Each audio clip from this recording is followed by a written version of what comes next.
सिद्धि माता की होगी धमाकेदार एंट्री और मिलवाएगी एक बार फिर से आर्य और अनु को सीरियल तुमसे तुम तक के आने वाले अपकमिंग ट्रैक में, जहां पे एक तरफ शर्मा जी और पुष्पा जी लेकर बैठे हैं इस सपने को कि वो मोहित के साथ करवाएंगे अनु की शादी, लेकिन यूनिवर्स यानी माता रानी को कुछ और ही मंजूर है।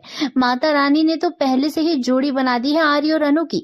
भले ही शर्मा जी और पुष्पा जी उसको माने नहीं, लेकिन भले ही उनके कुछ भी कहने से, कुछ भी करने से कुछ भी हो जाए, लेकिन सिद्धि माता की एंट्री होने वाली है यहाँ पे अब सीरियल में। जहाँ पे इतनी समय से सिद्धि माता गायब थी, अब धमाकेदार और धांसू एंट्री मारती हुई रियूनाइट करवाने वाली है आर्य और अनु को। सीरियल में आएगा हाई वोल्टेज ड्रामा, क्योंकि एक ही घर में सभी इकट्ठे हो जाएंगे। जहाँ पुष्पा जी और शर्मा जी घर सजाने वाले हैं ताकि अनु को देखने के लिए मोहित और उसकी माँ आने वाले हैं, लेकिन मोहित और उसकी माँ की जगह पहुंचने वाली है हमारे आर्य की माँ गायत्री। आर्य की माँ गायत्री पहुंचने के बाद जैसे ही शर्मा और पुष्पा जी देखते हैं उन्हें, शॉक्ड रह जाते हैं कि ये अब क्यों आ गई हैं इधर। लेकिन वो अनु से बात करना चाहती हैं और वो भी आर्य के बारे में। अब आर्य के बारे में पूछती हैं कि आखिरकार तुमने आर्य को रिजेक्ट क्यों किया, आखिरकार तुम्हारी क्या बात हुई है।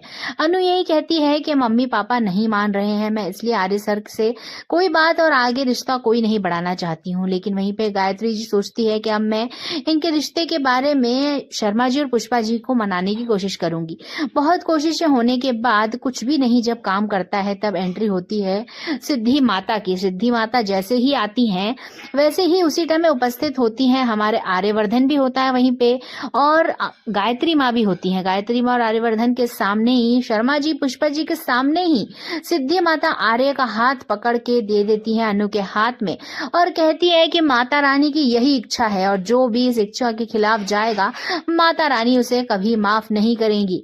ये बात तो सुनते ही पैरों तले जमीन खिसक जाती है शर्मा जी की, और पुष्पा जी और शर्मा जी एक दूसरे की तरफ इस तरह देखते हैं कि उनके होश उड़ चुके हैं। होश उड़ने के बाद वो सिद्धि माता से पूछते हैं कि इनकी तो उम्र में बहुत गैप है, देखना मजेदार होगा क्या होगा आगे, देखते रहिए।